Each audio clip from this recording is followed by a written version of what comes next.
Welcome back to the Crochet Crowd. So it's my friends over at yarnspirations.com. Today is the Textured Life Crochet Blanket, a beautiful blanket. This is quick and this is also easy. Today we're going to be going through this and I'm going to show you how to change the sizes of this just in case you would like to make it something different.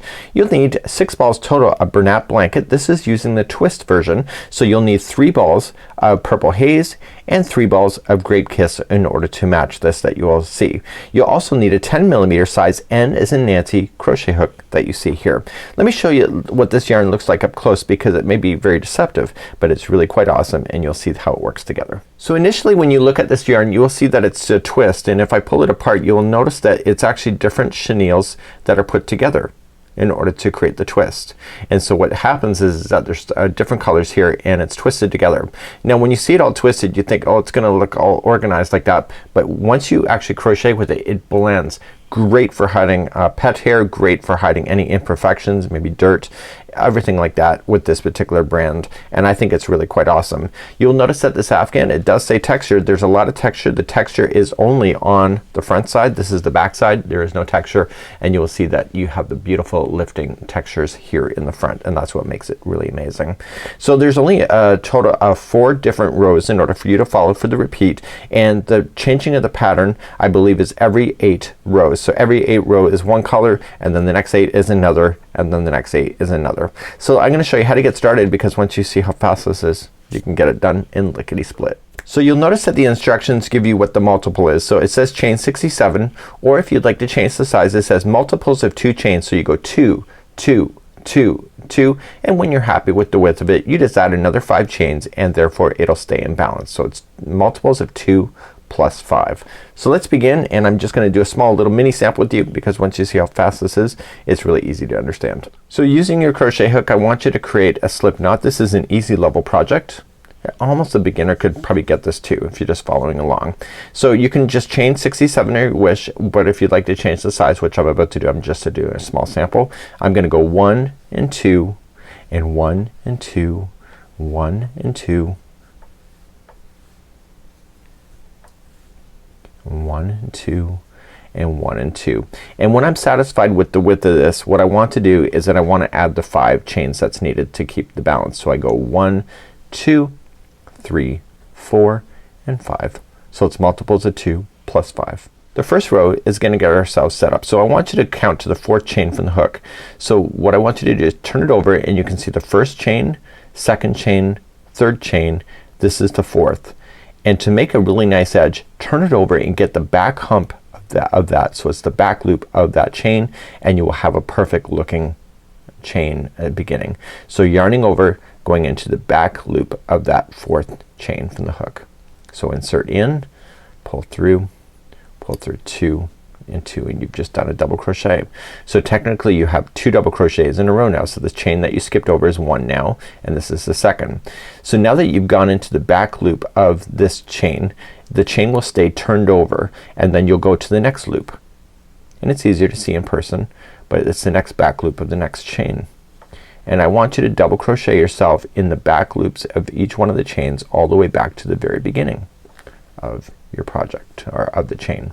So to continue that and I'll see you at the end of your chain. So I'm coming to the end of the chain. Now I realize for new crocheters that this striping yarn is going to probably be a visual blocking for you, but just do your best and hopefully that you can get it all the way across.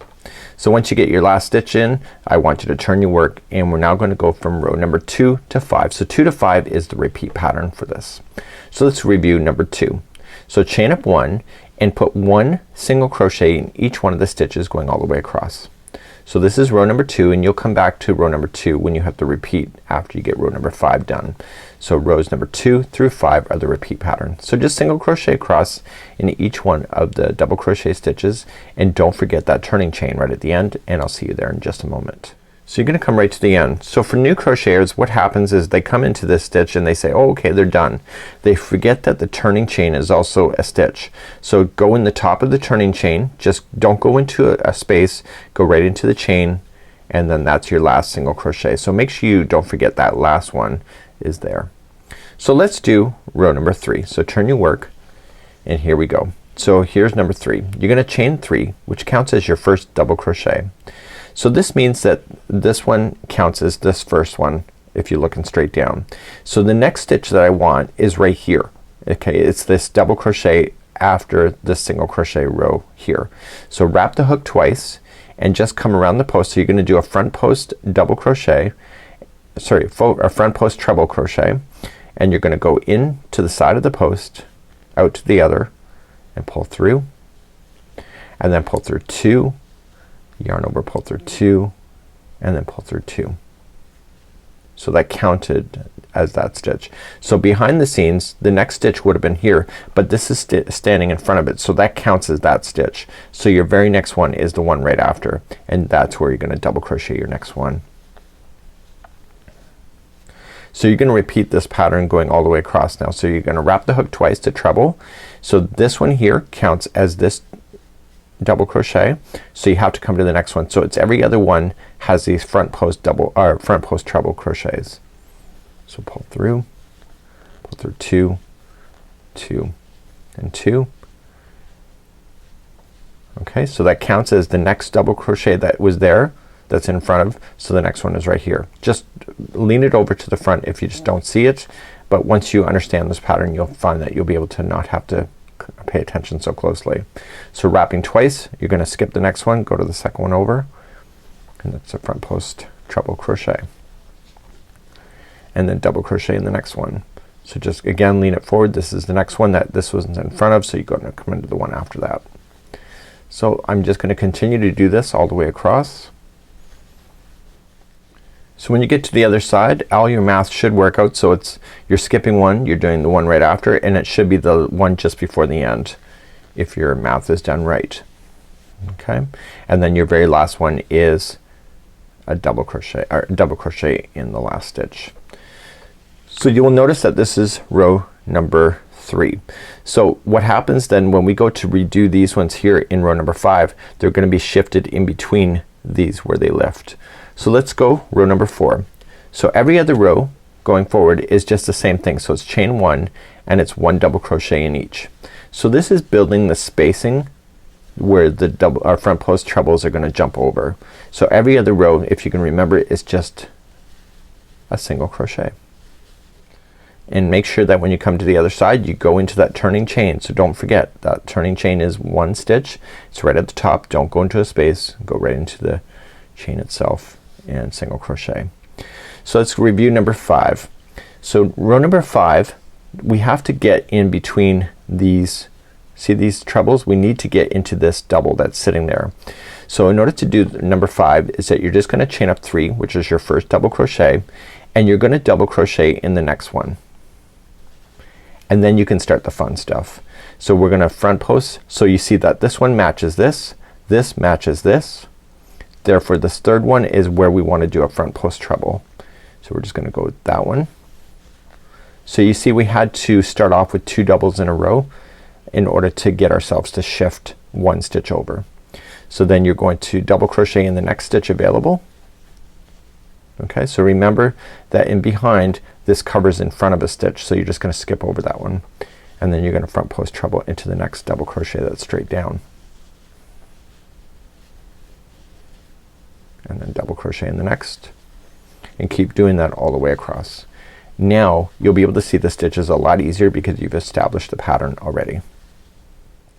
Now when you get to the other side, okay, I've got my last front post treble here. See this one is here, so I know that the last 2 stitches are going to be a double crochet each. Okay, so that's in order to keep it in the balance. So row number 5 you will notice that the trebles are starting a little bit further in on both sides. So let's go back to row number 2. So it's repeating rows 2 to 5. So just chain up 1 and do 1 single crochet in each stitch all the way across, and then we will then go to number 3 after that. So finishing up row number 2, and then that final turning chain is also a stitch, so don't forget that. So let's turn our work and do number 3. So number 3, you see when we're here the treble is here, so therefore we have to start earlier than the last time that we were doing this on row number 5.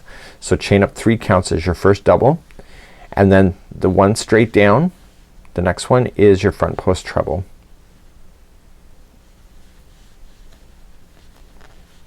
And then you double crochet into the next stitch available to you,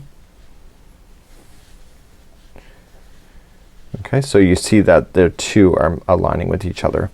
So you just keep just filling in those front post trebles in between the existing ones that are already there in row number 5, and then you double crochet into the next. So this is row number 3 again, and I'll see you at the end of this row. So I'm coming to the end of row number 3. So the last stitch just before the end is the front post treble, and then you double crochet in the final stitch. Okay, so both sides are equal to each other. Turn your work. Row number 4 is the same thing as you know. It's just chain 1 and 1 single crochet into each.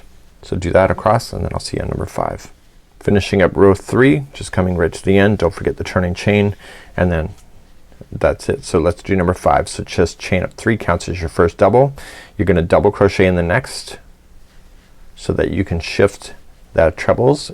Okay, so you'll be shifting it back into the middle where you see this other one down here, and you're gonna do that. So what I'm gonna do is that you just do what you already know at this point. So what I'm gonna do at the end of this row, we're gonna change our color. So every 8th row, rows, you're going to change the color. So in this case I just did 2 repeats of 2 through 5. So what I can do, that's 4 rows each, so that equals 8. So what I would do is just change the color then to the new color, and I'm gonna show you how to do that just in case you're that new and you need to see how that's done. So I'll show you that in just a moment. So I'm coming up to the end of row number 5. So the final 2 stitches then are just a double crochet each in order to keep the balance. So at this point you've done now 8 rows. So let's just review on how to change this color out, and then you can just keep on changing when you want.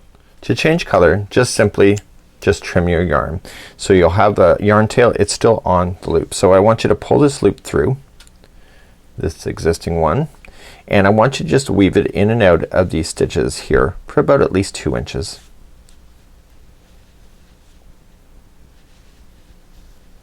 And what's gonna happen is that next time you go into these stitches you'll be trapping that under into position. So now we can turn our work, because we would have to anyway, and we're just gonna leave this tail in there for now, and we're gonna take the next color and create a slip knot to begin. So we just ended up on row number 5. So the next row, row number 2, is a single crochet row. So coming in the first stitch I want you to do a standing single crochet. So technically when you join yarn you just join with the slip stitch, chain 1 and single crochet, but if you go into the first stitch with this already on the hook, what you can just do is just yarning over and scooping it underneath through the stitch, and you'll have 2 loops. That is looking like a single crochet. So you pull through the 2, and that's your first one. So it's joined and also a single crochet at the same time.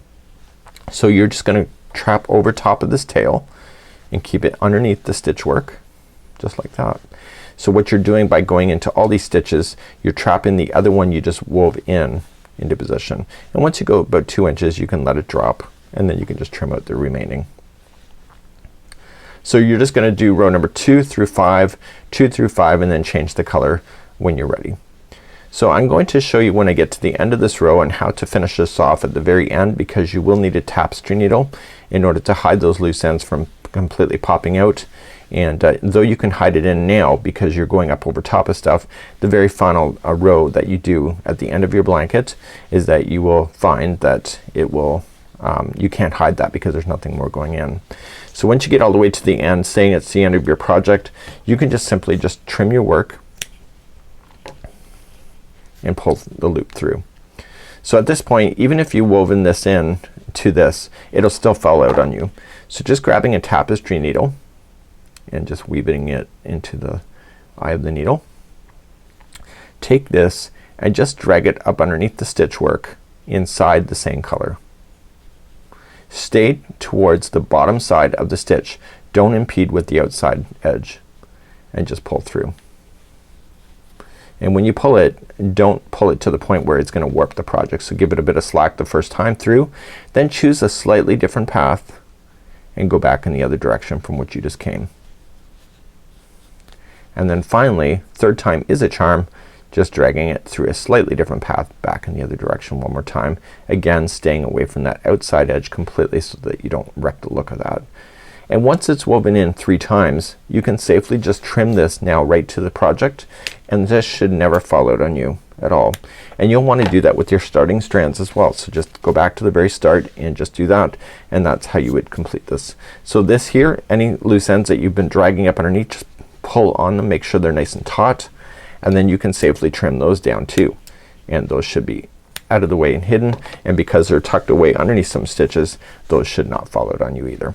So until next time, it's Mikey on behalf of the Crochet Crowd. So is my friends over at yarnspirations.com. This is the Textured Life Crochet Blanket. Bye bye.